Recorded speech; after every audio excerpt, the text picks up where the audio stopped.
Hello， 我叫 Judy。Hello， 我係 Kathy。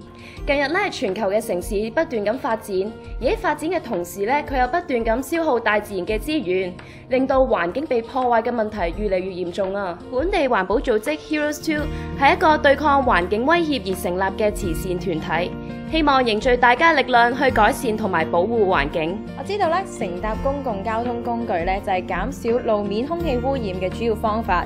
而巴士咧，每日嘅乘客量超過8萬人。我係 Heroes2 最近推出咗一個環保巴士站設計比賽，讓香港學生可以設計一個既實用又環保嘅巴士站。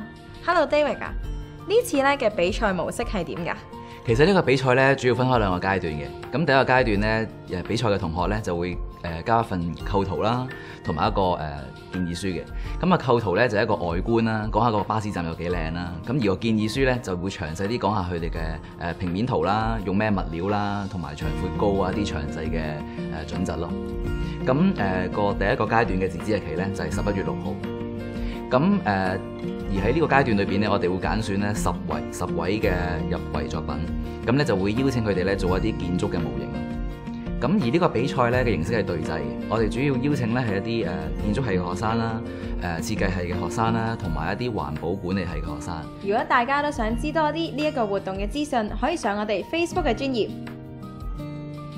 而得獎嘅名單將會喺明年1月尾公佈，勝出嘅作品更有機會被九巴採用添。想支持環保嘅你，就快啲記住參加今次嘅比賽啦！